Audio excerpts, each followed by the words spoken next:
Good evening, प्यारे बच्चों. Welcome to the class of biology by Naveen Dhanda.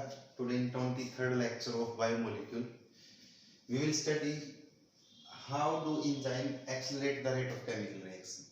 मतलब हमें पता है हमारी बॉडी में बहुत सारी बायोकेमिकल रिएक्शन हो रही हैं और हमारी बॉडी में एक सिंगल रिएक्शन ऐसी नहीं है which is not controlled by enzyme. मतलब आपके NCERT की स्ट्रेट लाइन है in our body no any uncatalyzed reaction. हमारी बॉडी में ऐसी कोई रिएक्शन नहीं है जो एंजाइम से कंट्रोल ना होती हो. तो क्वेश्चन ये है कि मैंने आपको बताया भी था जब कार्बोनिक एसिड बनता है तो without enzyme speed of reaction क्या है, और जब एंजाइम डाल दिया तो formation of carbonic acid 10 million time बढ़ जाता है. तो ऐसा क्यों होता है? मतलब एंजाइम जो है वो रेट ऑफ रिएक्शन को कैसे स्पीड अप कर देता है, तो ये हम इस वीडियो के अंदर डिस्कस करने वाले हैं. जैसा कि आपको सभी को पता है जो एंजाइम्स हैं, और तो नहीं बोल दूंगा मैं, जो एंजाइम्स हैं are tertiary structure of protein which has, जिसके पास क्या होती है, which has active site. हमें पता है कि जो एंजाइम वो टर्शरी स्ट्रक्चर है प्रोटीन का, और जिसके पास क्या होती है, एक्टिव साइट होती है. क्या होती है? Active site. हमें ये भी पता है एंजाइम क्या करता है, एंजाइम सबस्ट्रेट को प्रोडक्ट में कन्वर्ट करता है. कौन? एंजाइम. अब क्वेश्चन है कि ये मैं आपको पहले ही बता चुका हूं कैटालिटिक साइकिल के अंदर एंजाइम एक्शन कैसे करता है, वही बातें दोबारा से हैं. अब इस काम को करने के लिए क्या करता है एंजाइम, जो एंजाइम है कंबाइन करेगा विद सबस्ट्रेट एंड फॉर्म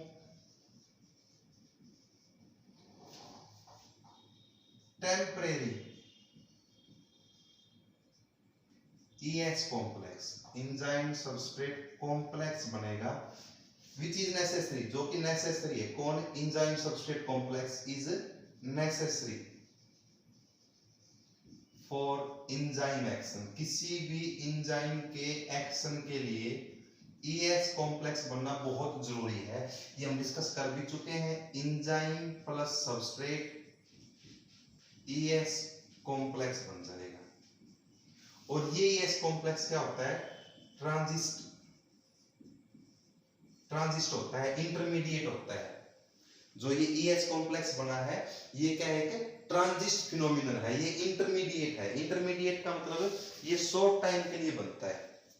अब आपको ये भी पता है अभी एंजाइम क्या करेगा, एंजाइम जो है एक्ट ऑन सबस्ट्रेट, सबस्ट्रेट पे काम करेगा. एक्ट ऑन सबस्ट्रेट का मतलब क्या है, ये सबस्ट्रेट के अंदर bond breaking and bond formation का काम करेगा. ये हम डिस्कस पहले भी कर चुके हैं. एंजाइम क्या करता है, कुछ बॉन्ड को तोड़ेगा और नए बॉन्ड को बनाएगा. यानी जो हमारा क्या बना था E plus S, enzyme plus substrate क्या बना था, ES कॉम्प्लेक्स बना था, जो कि ये क्या है, ट्रांजिस्ट फिनोमिनन है, ये इंटरमीडिएट है. और इस ES कॉम्प्लेक्स से क्या बनेगा, EP एंजाइम प्रोडक्ट कॉम्प्लेक्स बनेगा. और फाइनली ये एंजाइम इस प्रोडक्ट को क्या कर देगा, रिलीज कर देगा. क्या कर देगा? रिलीज. ये हम डिस्कस पहले भी हम कर चुके हैं, राइट. अब जब ये काम कर रहा है तो इस टाइम पे कुछ ट्रांजिस्ट स्टेट आती है, इंटरमीडिएट स्टेट आती है. मैंने बताया था जब ES कॉम्प्लेक्स बनेगा तो ये ES कॉम्प्लेक्स क्या है, नेसेसरी एंजाइम एक्शन के लिए. ये पॉइंट बहुत ध्यान रखना, किसी भी एंजाइम के एक्शन के लिए नेसेसरी क्या है, ES कॉम्प्लेक्स का फॉर्मेशन. और ये ES कॉम्प्लेक्स जो बनता है ना, एंजाइम सबस्ट्रेट कॉम्प्लेक्स जो बनता है, ये टेम्परेरी बनता है, ये शॉर्ट, ये इंटरमीडिएट, ये ट्रांजिस्ट है, ये बीच की स्टेज है, राइट. सबस्ट्रेट से जब प्रोडक्ट बनेगा तो बीच में एक स्टेट आती है मान लो अगर आप यहाँ से आप इशार से दिल्ली जा रहे हो तो बीच में रोहतक आएगा, राइट। तो सेम इज हियर, जब सबस्ट्रेट से प्रोडक्ट बनेगा, जब सबस्ट्रेट से प्रोडक्ट बनेगा तो जो ये स्टेट है, जो ये स्टेट है, यहाँ पे जो डिफरेंट स्टेट्स हैं, ये जो स्टेट है, ये स्टेट है, ये स्टेट है, ये स्टेट है, ये ट्रांजिस्ट स्टेट है। क्या है ये? ट्रांजिस्ट। ट्रांजिस्ट स्टेट बोल दो या इंटरमीडिएट स्टेट बोल दो। पॉइंट क्लियर है? ओके। अब और ध्यान रखना, जितनी भी ट्रांजिस्ट स्टेट होती हैं ये सारी की सारी अनस्टेबल होती है। क्या होती है? अनस्टेबल। जो बीच में जितनी भी स्टेज आएंगी वो सारी क्या है? अनस्टेबल है। इस पॉइंट को भूलना मत, राइट। अब अनस्टेबल का मतलब यहाँ पे एनर्जी लेवल से है, ये unstable in the term of energy है। और जो प्रोडक्ट है, जो प्रोडक्ट बनेगा, P मींस प्रोडक्ट, ये प्रोडक्ट क्या है? स्टेबल है। प्रोडक्ट क्या है? स्टेबल। यानी S क्या है? सबस्ट्रेट।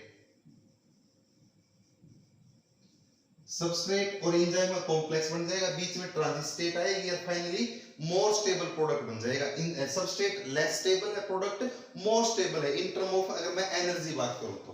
Point clear? अब जो एक पॉइंट है, बहुत इंपॉर्टेंट पॉइंट है, एक एक्टिवेशन एनर्जी का कॉम्प्लेक्स होता है। Activation energy, minimum amount of energy, minimum amount of energy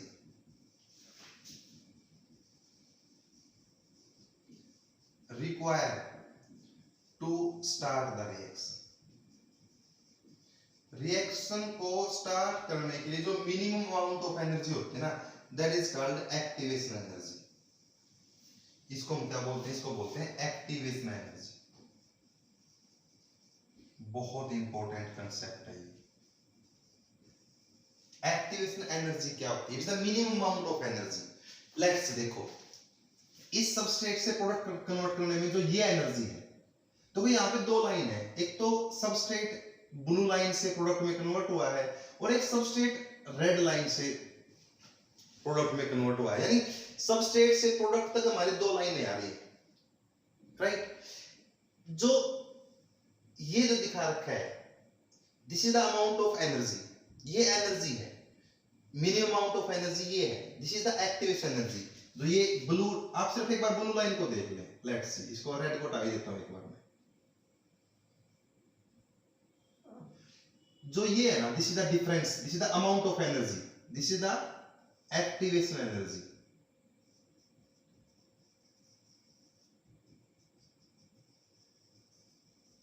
without enzyme, यहां पे अब कोई एंजाइम मैंने यूज नहीं कर रखा है। अगर एंजाइम नहीं है तो भी आप लोगों ने केमिस्ट्री में पढ़ा है कि किसी भी रिएक्शन को करने के लिए एक मिनिमम अमाउंट ऑफ एनर्जी की जरूरत होती है, and that is called activation energy. तो जब एंजाइम नहीं है तो इतनी एनर्जी चाहिए, right. This is the activation energy जब एंजाइम नहीं है। अब अगर मैं इसी रिएक्शन को, इसी सबस्ट्रेट को अगर प्रोडक्ट में कन्वर्ट करना है और मैंने एंजाइम डाल दिया, तो अब जो ये डिफरेंस है, this is the difference, this is the activation energy. अब ये क्या है? This is the activation energy with enzyme. जब एंजाइम है तो एनर्जी इतनी रिक्वायर चाहिए। यानी कि एंजाइम क्या कर रहा है? एंजाइम क्या कर रहा है? जो रिएक्शन को स्टार्ट कर, एंजाइम जब डाल लिया तो हमें कम एनर्जी की जरूरत पड़ी। कौन सी एनर्जी? Activation energy. यानी एंजाइम क्या कर रहा है?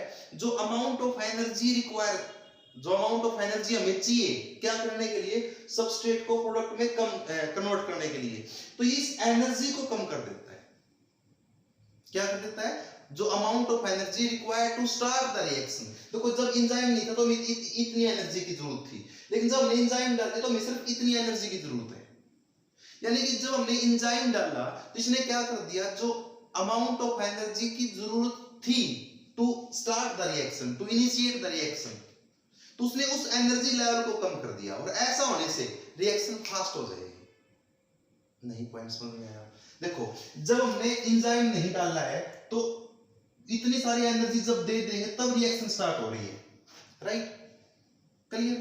यानी कि this is the amount of energy which is required to convert the substrate into product. This energy जब एंजाइम नहीं है। जब ने एंजाइम डाला तो we need only less energy. यानी एंजाइम क्या कर रहा है, एंजाइम रेट ऑफ रिएक्शन को फास्ट कैसे कर रहा है, ये जो अमाउंट ऑफ एनर्जी की जरूरत है उस एनर्जी को कम कर देता है।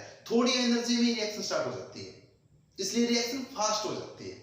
इसलिए एंजाइम क्या करता है, जो बायोकेमिकल रिएक्शन है उसको कैसे स्पीड अप कर रहा है। क्वेश्चन ये है कि एंजाइम रिएक्शन को कैसे फास्ट कर रहा है।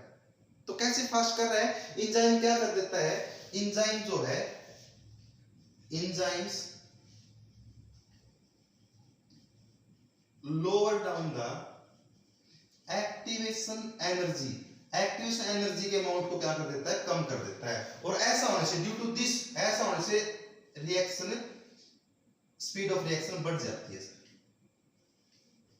स्पीड ऑफ रिएक्शन क्या हो जाएगा, फास्ट हो जाएगा। इसलिए एंजाइम कैटलिस्ट रिएक्शन, एंजाइम के द्वारा जो कंट्रोल होने वाली रिएक्शन है वो फास्ट होती है with respect to uncatalysed reaction. यहाँ पे मैंने दो बातें दिखाई है। जो ब्लू लाइन दिखा, देखो सबस्ट्रेट, ये सबस्ट्रेट है, इससे प्रोडक्ट दोनों में बन रहा है।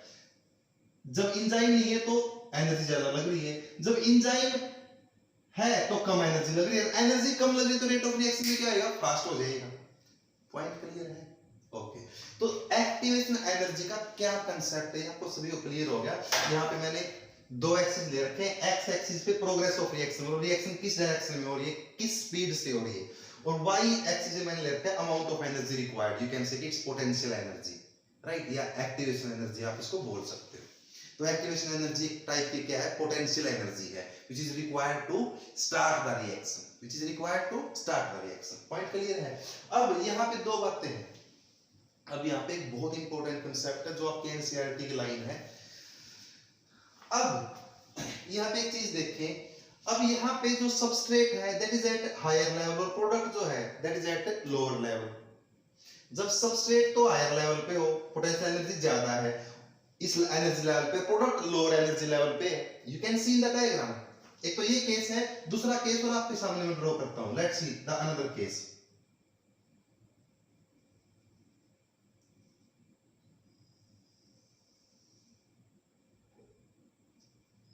This is the substrate. अब यहां बन रहा है आपका प्रोडक्ट, ये तो है, this is, what is this, आप मुझे बताएं what is this, this is what, this is what, this is the activation energy. जब एंजाइम नहीं है, मतलब इससे अगर ये ऐसा हो रहा है तो अब हमारी अमाउंट ऑफ एनर्जी क्या हो गया, कम हो गया। यानी कि अगर आपको दो लाइनें दे दूं मैं, दोनों में आपको देखो, ये ब्लैक लाइन और रेड लाइन, दो लाइनें दे दी आपको मैंने, दोनों में सबस्ट्रेट से प्रोडक्ट बन रहा है। लेकिन आपसे पूछ लिया मैंने कि भाई बताओ लाइन ए क्या है और लाइन बी क्या शो कर रहा है। लाइन ए तो शो कर रहा है अनकैटलाइज्ड रिएक्शन, लाइन ए शो कर रहा है कि रिएक्शन अनकैटलाइज्ड है।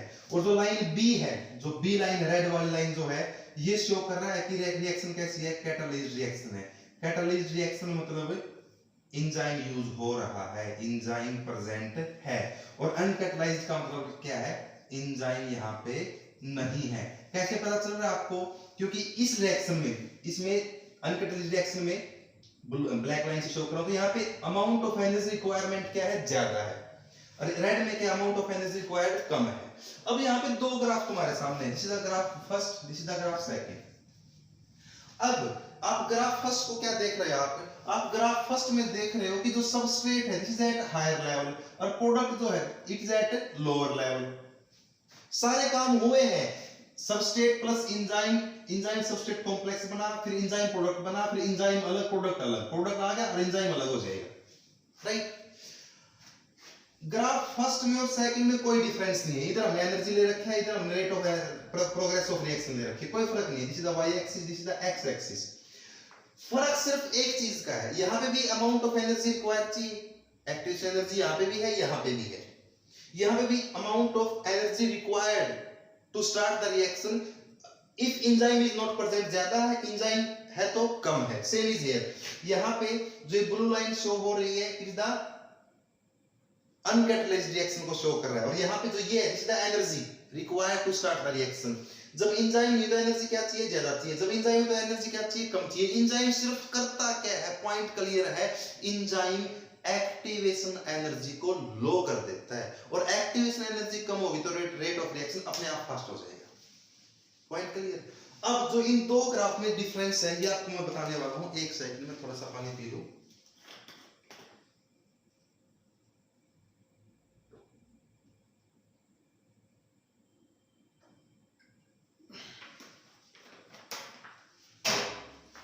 जो ग्राफ 1 है, जो ग्राफ 1 है इसमें जो सबस्ट्रेट है ये है at higher level, higher energy level पे है, और जो प्रोडक्ट है वो एट लोअर एनर्जी लेवल पे है। You can see in the graph, substrate ऊपर है, this is the energy level, substrate ऊपर है, प्रोडक्ट नीचे है। और जब ऐसा हो ना कि सबस्ट्रेट तो हायर एनर्जी लेवल पे और प्रोडक्ट क्या हो, लोअर एनर्जी लेवल पे हो, this type of reaction is called exothermic reaction. ऐसी रिएक्शन में हीट बाहर निकलेगी, ये एक्सोथर्मिक रिएक्शन है। एक्सोथर्मिक रिएक्शन क्या होती है, एक्सो मींस आउट और thermal is the term used for heat, तो ये एक्सोथर्मिक रिएक्शन है। ग्राफ सेकंड में क्या हो रहा है, ग्राफ सेकंड में जो है वो जो सबस्ट्रेट है एट लोअर एनर्जी लेवल पे, और जो प्रोडक्ट है वो एट हायर एनर्जी लेवल पे है। और अगर ऐसा है तो रिएक्शन एंडोथर्मिक है, ऐसी रिएक्शन एंडोथर्मिक रिएक्शन होगी। ये पॉइंट आपको सभी को क्लियर है, राइट? पॉइंट क्लियर है। तो ये था आपका छोटा सा लेक्चर। ये कंसेप्ट बहुत इंपॉर्टेंट है, ये कंसेप्ट जो आपको बता रहे हैं, ये दो ग्राफ आपके एनसीईआरटी में सिर्फ एक ग्राफ शो कर रखा है, दूसरा ग्राफ के अंदर लिखा हुआ है कि अगर आपके एनसीईआरटी में लाइन मेंशन है if substrate at higher energy level and product at lower energy level then the reaction will be endothermic, और जब substrate higher पे है और product इस पे है lower पे है then the reaction will be exothermic। point clear? exothermic इस केस में ये रिएक्शन जो ये exothermic है, this is the exothermic reaction। इसको exothermic क्यों बोला है प्यारे बच्चों, सिर्फ देख लें, इसको रट्टा मारने की जरूरत नहीं है। यहाँ पे सबस्ट्रेट ऊपर है, प्रोडक्ट नीचे है, और ये रिएक्शन कैसी है, ये एंडोथर्मिक है। ये एंडोथर्मिक क्यों है, यू कैन सी यहाँ पे जो सबस्ट्रेट है ये तो इस लेवल पे है और प्रोडक्ट अपर लेवल पे है। देखो this is the energy difference, इतना एनर्जी डिफरेंस आ गया, और एक्टिवेशन एनर्जी क्या है, क्लियर है। अगर आपको ग्राफ दे दिया जाए, अगर आपको मैं पूछ दूं कि लाइन ए किसको शो कर रहा है और लाइन बी किसको शो कर रहा है, यहाँ पे दिस इज द लाइन ए, जो लाइन ए शो है ये है किसको शो कर रहा है, ये एक अनकैटलिज्ड रिएक्शन को शो कर रहा है, मतलब यहाँ पे कोई एंजाइम इन्वॉल्व नहीं हो रहा है। और जो लाइन बी है, जो रेड लाइन है, ये किसको शो कर रहा है, ये शो कर रहा है कैटलिज्ड रिएक्शन को। आपको कैसे पता चलेगा, because you can see the energy difference, activation energy का डिफरेंस यहाँ पे इतना है, यहाँ पे इतना है। और आपको मैं बार बार बता चुका हूं, एंजाइम किसी भी रिएक्शन को स्पीड अप एक्सेलरेट कैसे करता है, by reducing the amount of activation energy. Point clear है। तो ये थी प्यारे बच्चों आपको आपकी एक छोटी सी video, it's of hardly 20 minutes, तो बहुत इंपॉर्टेंट है। यहाँ से ना आपकी एनसीईआरटी में पूरा एक पेज है, तो आप ध्यान रखें प्यारे बच्चों, एनसीईआरटी जरूर रीड करें, क्योंकि आज ये वीडियो मैं आपको मैं 15 सितंबर को शूट कर रहा हूँ और 13 को 2 दिन पहले संडे को हमारा नीट था, और नीट में बच्चों ने नोट किया है कि एक सिंगल क्वेश्चन एनसीईआरटी से बाहर नहीं आता फ्रॉम द लास्ट 4 इयर्स। ऐसा ही हो रहा है, एक सिंगल क्वेश्चन एनसीईआरटी से बाहर नहीं आता, लेकिन बच्चा फिर भी एनसीईआरटी को रीड नहीं करता। लाइन ने समझो, लाइन को रीड करो, राइट? तो इस साल बहुत सारे बच्चों का स्कोर बहुत बढ़िया है, लगभग मेरे 6 स्टूडेंट तो ऐसे हैं जिनका स्कोर नियरली अबाउट 640 है, 640 प्लस का स्कोर है, ऐसे 6 स्टूडेंट हैं। और many students are like that who score 590 600, 610, 626, 620, 585, 590। तो प्यारे बच्चों एनसीईआरटी जरूर फोकस करें। उन बच्चों ने बार बार एनसीईआरटी को ही रीड किया है, सो दैट उन बच्चों का 345 आउट ऑफ 360 बायो में स्कोर है। एक बच्चे का 352 स्कोर है बायोलॉजी में। तो वो इसीलिए है कि उन बच्चों ने एनसीईआरटी रीड की है। तो एनसीईआरटी की लाइन टू लाइन रीड करें, समझ के आपने वही समझ लिया। अब आप एनसीईआरटी रीड करोगे ना, आपको ये लगेगा कि सर ने एक एक पॉइंट हम लोगों को क्लियर करवा दिया है। तो थैंक यू प्यारे बच्चों। इस चैप्टर में हमारी हार्डली 3 या 4 वीडियो बची हुई है, जिसको मैं जल्दी ही अपलोड कर दूंगा। तो तब तक आप इस वीडियो को देखें, इस पूरे चैप्टर को एनसीईआरटी से रीड कर लें, क्योंकि मैं आपको इस चैप्टर का बिल्कुल स्टार्टिंग से कार्बोहाइड्रेट, बायोमोलिक्यूल क्या है, कार्बोहाइड्रेट क्या है, फैट, लिपिड्स, न्यूक्लिक एसिड्स और अब एंजाइम जो हमारा चल ही रहा है, तो मैं बिल्कुल आपको ईच एंड एवरी जो वीडियो आप पे अपलोड होती है वो अकॉर्डिंग टू एनसीईआरटी होती है। तो please focus on NCERT. Thank you प्यारे बच्चों, have a nice day, watch the video, enjoy the video. If anybody has doubt, you can call me or you can meet me. Thank you very much.